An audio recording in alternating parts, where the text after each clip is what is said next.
Our first comedian. Hold on, let me do this the right way. There's an etiquette to this. You want to wrap the cord in such a way that it makes it physically impossible for the next person to take the mic out of the stand, and then they have to become comedy's Steven Tyler.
All right.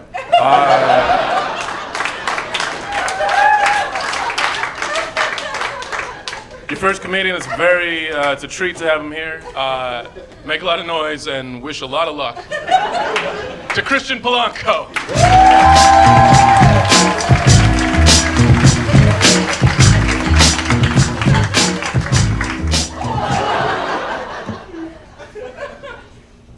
How's it going, everybody? Unplug the mic, bro. Help him! His joke! An Indian joke! There wasn't some guy in the back that was like, no, that's not Jesus' cup, man. Don't read that.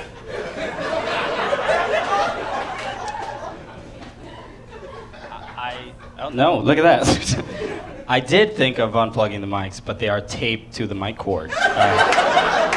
So this is actually a lot more challenging than it looks.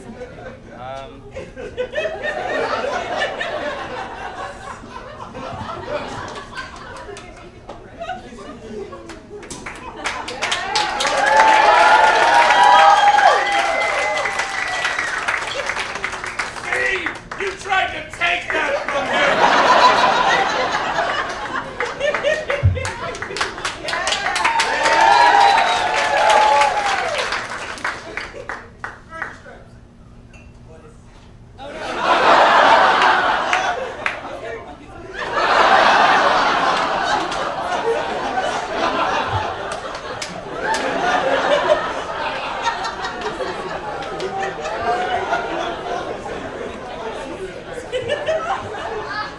Let me just say.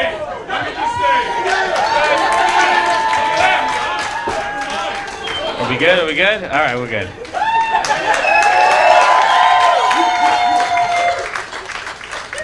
What I wanted to say was, what's your next challenge, Wyatt? you have Turn the lights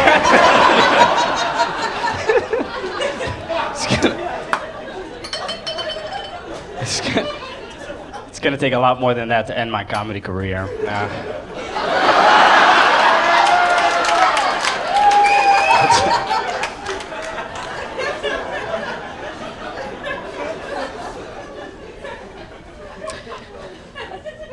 Good night, everybody. All right. You know what? You know what's good about that is that now I don't need an opener. That's it. It was good. Okay, let's see if we can actually get to anything, and hopefully you can take the show seriously. So I am the son of immigrant parents. Anybody else? Oh my God! Thank you, Donald Trump. It's kind of cool. It's kind of interesting. Why I was talking about being allergic to coconut. Like I'm Dominican. That is a fucking nightmare. That was I was like sweating backstage. Here I come to him. But I have immigrant parents from the Dominican Republic. Very nice people. The only thing is, like, my parents, especially my mom, been in the country 40 years, speaks no English. What for? Who needs it, right? Not a big deal. And look, and when I was a kid, it wasn't odd at all. It wasn't strange. It was like I speak Spanish indoors and I speak English outside. Not weird at all, right? The only time it became an issue was when my mother expected me to translate everything for her, even if it was like serious shit. You know, like we would be at the doctor and she'd be like, "Oh, honey, what did the doctor say?" And I'd be like, "Oh, Mom, I'd be happy to translate these mammogram results." I'm 7. Hey, Mom, I just learned how to read a clock. I can definitely tell you how your tits work. It's a pretty smart kid. It is pretty cool. Like, I feel like the older I get, my like Latino pride starts to grow. You know, I don't know why I'm doing this, but it really does. Like, I'll give you an example of where my Latino pride currently is. Like, I'll ask this question: was anybody else absolutely devastated when Alex Rodriguez didn't play baseball last year? One person. So if you don't know, right, Alex Rodriguez, he's the third baseman for the New York Yankees. He didn't play baseball last year because he was involved in like some steroid beef or whatever, right? And if you look at all the details, right, Alex Rodriguez, he is Dominican. I'm Dominican. For Dominicans, Alex Rodriguez is our OJ, innocent, you know? And if you look at all the evidence, Alex Rodriguez was never suspended for testing positive for steroids, just for like being involved with them. Guys, I don't want to use the word conspiracy, but I will use the word conspiración. Yeah. I'm just glad Bud Selig is gone. Okay, nobody knows who that is. That's fine. He's an old commissioner, anyway. But my... Working non-profit.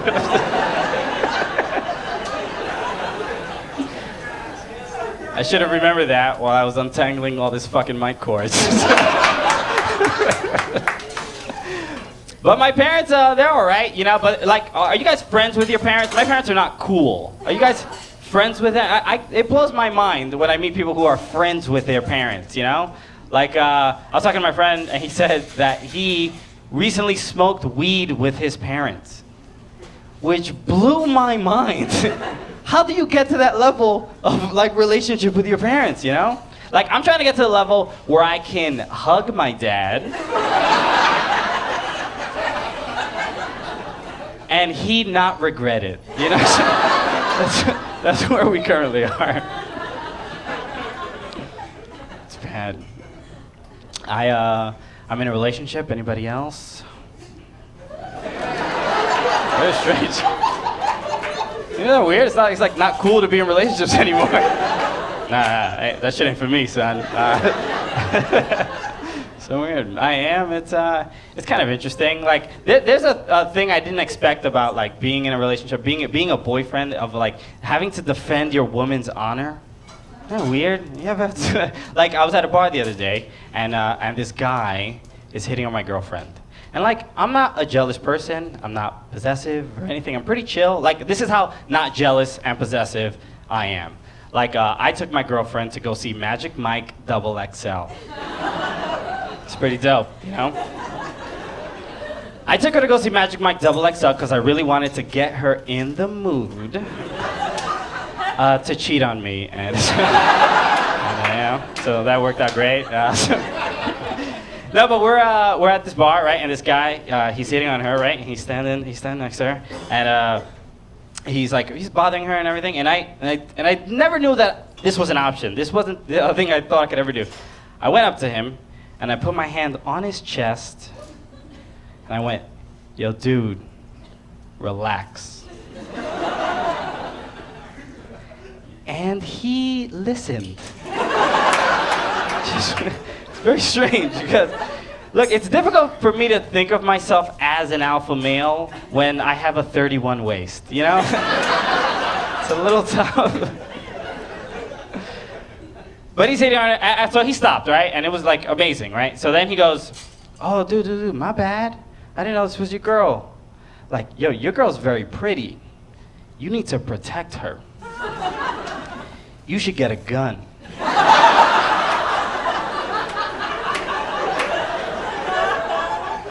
I was like, no, man, I'm not getting a gun.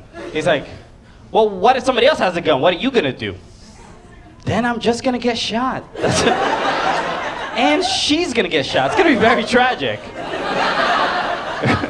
It really is. Because, like, look, I don't wanna ever have to get a gun to defend myself. I think that's ridiculous. Like, I'd rather be the kind of person that nobody would want to shoot. It's like a much better philosophy, you know? Like, Christian? Nah, I can't kill that dude. He gave me his Netflix password. That's a good dude. I can't do that. So after I told him all that, he goes, dude, that's crazy. I could get you a gun for $300 in Bushwick. I was like, dude, do you think that's what was holding me back from getting a gun? You know, like I was just waiting for a really sweet deal. You know, no like anti-gun person has ever been like, guns are terrible, they're responsible for thousands of deaths. But I just saw like this really great Groupon. I couldn't resist, I'm sorry. Man, I try to be a good dude, you know? I don't catcall women in the street. That was odd, because that was a catcall. That's, it was interesting. No, it's interesting, right? We all saw that like catcall video last year with a girl walking through Harlem and stuff, like getting harassed and stuff. It is kind of crazy. After that happened, there was like some congressman that was trying to introduce a law to make it illegal for men to catcall women in the street. Trying to make it illegal. It's like a nice thought, but I don't think it would ever work. Like, dudes are too clever, right? They'll just figure out another way to get their message across. You know, they'll start walking up to women, handing them little notes. It's gonna be like, oh my God, this is sweet, this is different. Let me see what it says. Hey, yo, ma.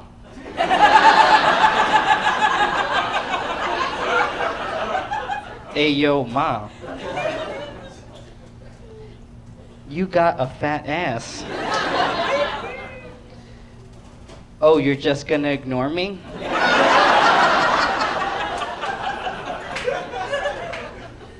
Well, whatevers, you was ugly anyways. They always say that. Oh, what does it say on the back? God bless you. They always say God bless you for something. I think that is kind of frustrating for women and stuff. I think there is a lot of pressure put on men to sort of be that aggressive and that assertive, you know? Like, I think it's even like instilled at a very young age. Like, I'll give you an example. I was on the subway the other day and I saw this mother talking to her 3-year-old son. And it was a very sweet conversation until it went terribly awry. And this is exactly what happened. She goes like this. She goes, Jared, do you like boys or girls? And Jared very confidently was like, boys! And she went, no, Jared, do you like boys or girls? And Jared was like, boys! And she went, no, Jared, do you like boys or girls? You better say girls or I'm gonna punch you in the face. And then Jared, he said girls, because like he's too young to understand what homophobia is, but he does know that he has a terrible mother, right? So good for him, you know? But I remember being a kid and like adults would ask me the same question. They would always like interrupt me in the middle of whatever I was doing. They'd be like, hey Christian, do you like boys or girls? Like, hey, I'm trying to do my fucking math homework. Can you leave me alone? Like, maybe I'm a little too young to understand the concept of sexual preference and sexual identity. I think it would be weirder if I did understand. You know, if my mom came up to me at 3 years old and was like, hey, Christian, do you like boys or girls? And I was like, psh, Mom? You know I'm all about that pussy. Mom trying to play me. You guys have been the best. Thank you so much. Cheers.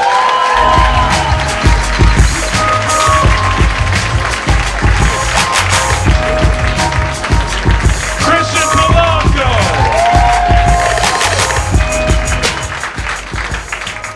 He solved the riddle of the microphone.